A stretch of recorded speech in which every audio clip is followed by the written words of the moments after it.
Broadcasting live from Youngville, North Carolina and Ontario, Canada, this is Got Mead Live, a weekly show where Vicky Rowe and AJ Airmans bring you the Mead news, Meadery info, and mead making discussions from all over, talking with mead makers, mead owners, industry mavens, and influencers.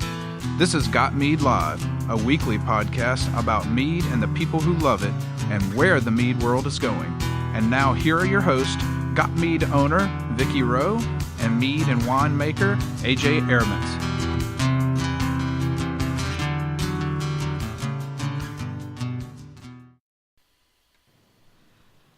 Live from all over everywhere, the Den of the Puppies of the Apocalypse, Melbourne down under, Ryan's Pad in Denver, the TARDIS in Miami, and the Bunny Pen in Ottawa, Canada. It's Got Mead Live. Welcome to the show. Tonight we've got a couple of people, actually. We've got Greg Heller-LaBelle, who is legislative chair for the AMMA, and so he's a guy that has talked to the government. And he's going to be doing a presentation at the AMMA conference about the TTB and how to do, how to work with the TTB, basically, because it can be, as many of you well know, a bit difficult sometimes. So he's going to kind of touch on some of that tonight and go way in depth at the conference. And then our other speaker tonight is somebody you all probably already know. She's been on the show before, Chrissie Manion Zaerpoor. She is the author of The Art of Mead Tasting and Food Pairing, which is pretty much a definitive book on pairing your meads with food, and as I just found out today, is in the running for a is it Beardsley Award? No, that's not right. Damn, no, I screwed it up. Award. Yeah. For the award, the James Beard Award. That's it, the James Beard Cookbook Award, which is pretty much like the holy grail of awards in cookbooks. That's cool. Yeah, I'm going to be posting more to the Got Mead social media and site later. She just sent it to me this afternoon, and I haven't had a chance to do anything with it. But I was just like, holy crap, that's just amazing. Well, maybe she'll talk about it later. Oh, I'm sure. Yeah, I'm sure we can convince her to do that. I don't think that'll be a problem. I mean, James Beard is like, oh my God. So all y'all out there who listen to us now, who listened to us before, who's downloaded us, been to the site, been on the forum, we do this in our own time and for free because, we're just totally awesome, but also because we're mead lovers. And, this is fun for us. We enjoy it. But the software, the hardware, the storage, that all costs hard money, actual cash money that I have to lay out every month. So, if you like what you're hearing, if you like what you're reading, if Got Mead has helped you, consider becoming a supporting patron member. It's only $30 a year, and you get access to the Got Mead forum patron groups, which has a whole bunch of award-winning recipes in there. I mean, we're talking like, Major Cup winning recipes. Big shit here. And also get you into the patron Facebook group.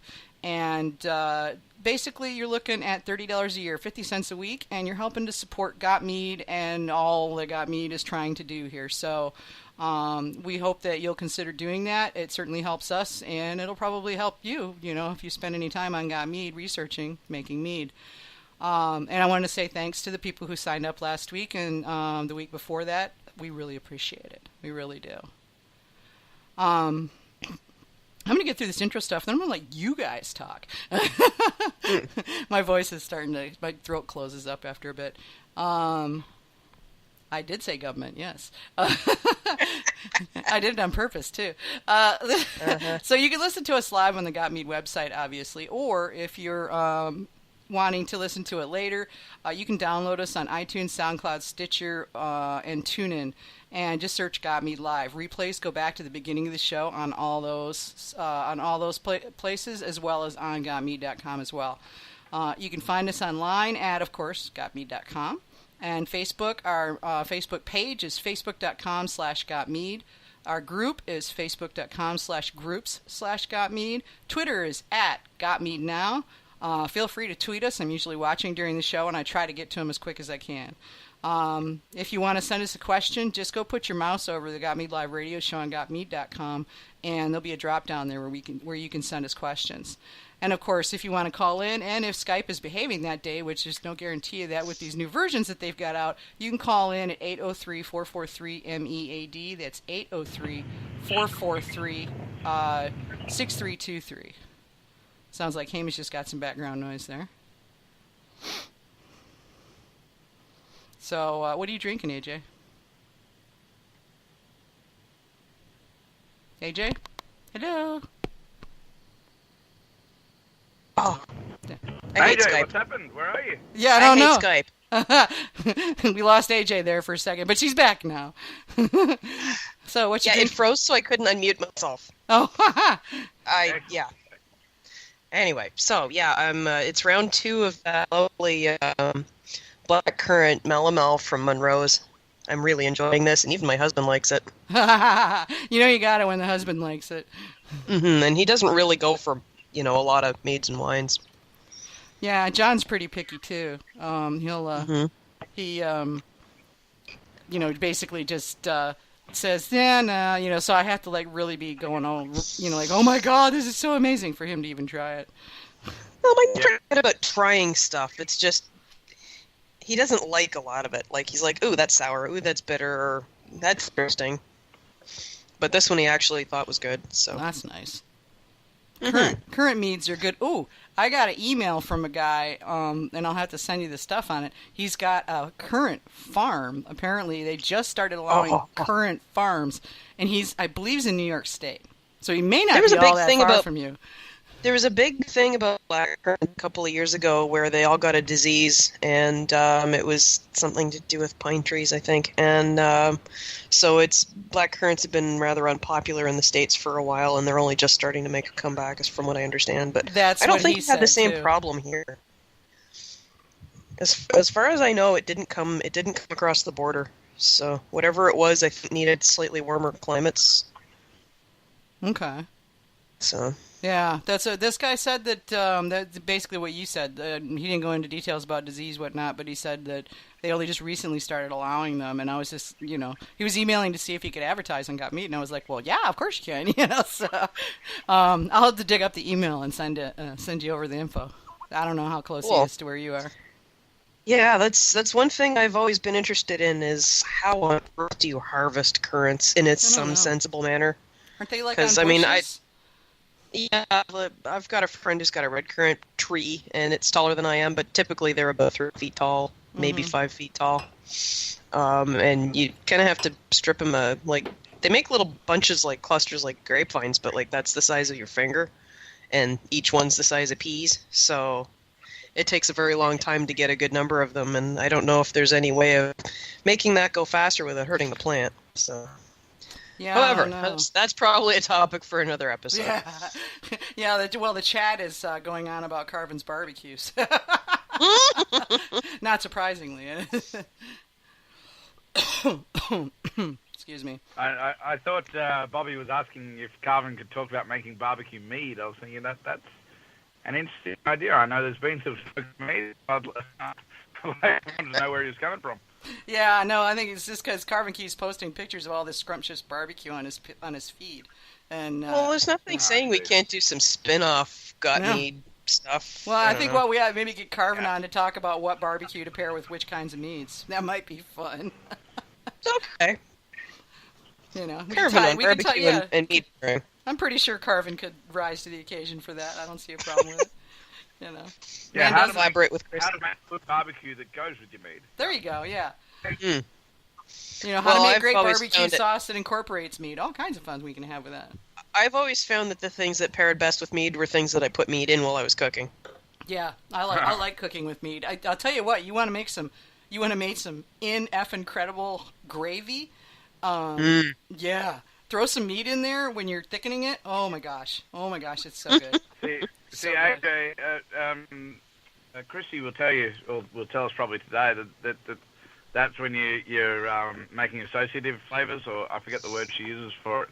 But she also has high contrast flavors that go together. And that would be the trick, and that's the bit that I always have trouble with. Making two things similar enough that they go together works for me, but doing the whole compare and contrast and having them go together, that's where I struggle. So then we'll ask her about that. So I'm trying to get out of Chrissie's book anyway. Yeah, well, we'll have to ask her about that. She's got so much material. There's no way it's all going to fit into one talk. So yeah. All right, so I'm going to go ahead and bring in Greg here, and we'll see what Greg has to tell us about the TT and B. So all y'all out there listening, here's your chance to ask all those questions that people are always asking. Yeah. I really hate how there he is. Hi, Greg. How are you? Pretty good. Welcome to Got Mead Live. You got me, AJ, and Hamish in Australia, and so I'm the only one in the United States right now. What a geographically diverse call we've got. This is an awesome testament to technology. Isn't it really? Yeah. You know, we got AJ in Canada and Hamish in Australia, and if Manny was on, he'd be in Florida, and if we had Ryan, we'd be in he'd be in Denver, so we'd be all over the map. It is awesome.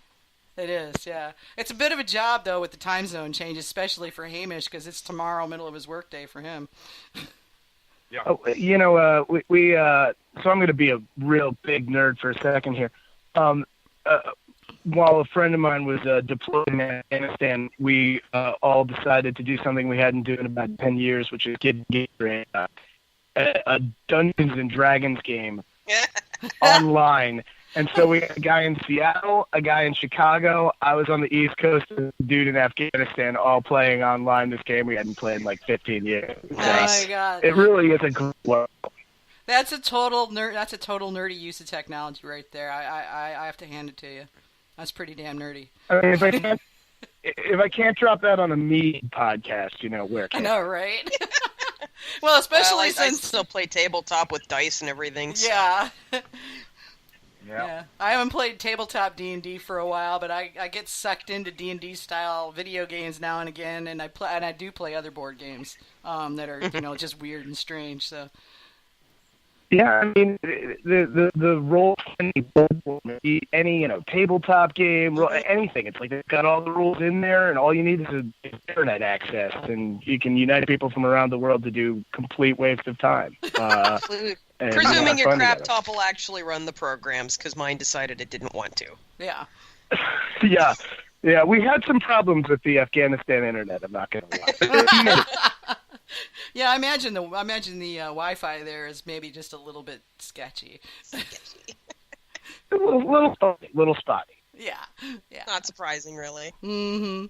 Yeah, I know when my daughter was in South Korea, which is, pretty technologically advanced, but she was in an army base, like, up by the DMZ, and, I mean, connectivity was terrible, she was telling me. Mm-hmm. Which drove her nuts. I mean, she's internet generation. She's never been in a world that didn't have an internet. It's a weird concept for some of us, eh? Yeah. Yeah, it is. I mean, when I'll take trips and drive around and go to different places, you can go through even big areas of America, it turns out, aren't that great at connectivity, and I'm just completely lost. Then it'll be awesome. Then I'll realize no one can get a hold of me, and I can just go to whatever, brewery, Meadery, or wine. Yeah. Then you're like off the grid officially. I do that. I deliberately go places where they can't get to me. And, see, I'm a bit of a Luddite, and I do this thing called turning the phone off.